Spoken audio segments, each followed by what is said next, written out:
offer you stories where we want you to think different so you act different. Let's go. Someone with No One, Chapter 5, Home Again. I didn't sleep well at all. I felt comfortable because I had enough blankets to cushion me from the ground and use for a pillow.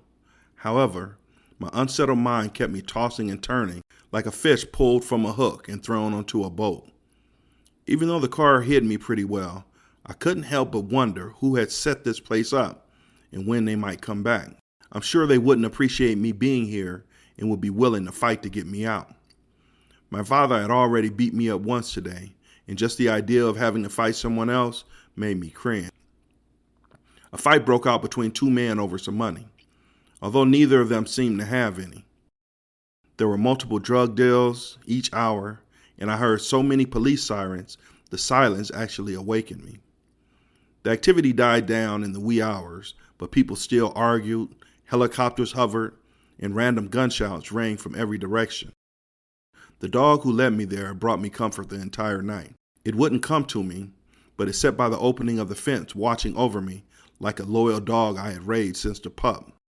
It didn't look the part of a protector, with his dingy brown fur seemingly shedding right in front of my eyes and ribcage rising up and down with each breath.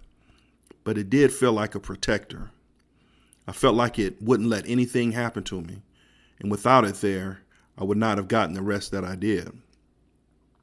The morning came, and even though I didn't want to, I had to leave. I didn't know where to go, but the more the sun rose, the more likely it seemed someone would come and see me. I considered going back home, but I had too many scars to remind me I didn't want to be there. Before now, I hesitated to say I hated my father. I knew a son should not hate the person who gave him life, but being out of his house gave me the right to express my true feelings. I hated him. Everything about him repulses me, and if I never saw him again, it would be too soon. Even with the several troubling thoughts swirling around my head, I managed to doze off again. When I awoke, the dog had left, and I considered it a sign that I should leave too. I crawled beneath the fence and walked down the alley. I saw something like a human body balled up near a dumpster.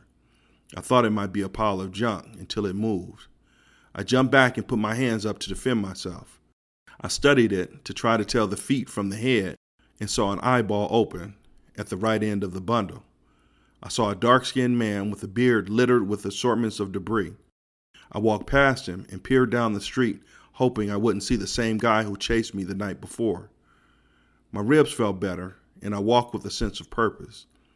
My life did not feel any better, but at least I knew what I needed to do to get it back on track. It would not be easy, but if I could talk Chantel out of this church foolishness, I wouldn't have to go through everything by myself. Going back to my father's apartment is the last thing I wanted to do, but getting something to eat, taking a shower, and getting clean clothes trumped everything else. It may not have been the safest thing, but it felt like it would be the smartest. I did not think he would be home, and for the first time in a long time, he didn't disappoint. I went in, tried to find something to eat, but did not see anything without mold on it, so I decided to take a shower. As I stood beneath the streams of water, soothing my flesh, I wondered if running away would really be the best thing. My father's schedule rarely changed, so it wouldn't be too difficult to avoid him, and on the nights I could not, I could sleep in the alley. It may not be the best living arrangement, but it sounded a lot better than permanently living on the street.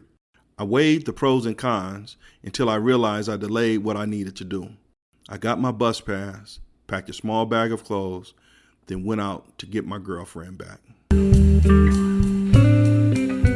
Thank you for listening. Please subscribe, like, share with someone else, and then do what needs to get done. Peace.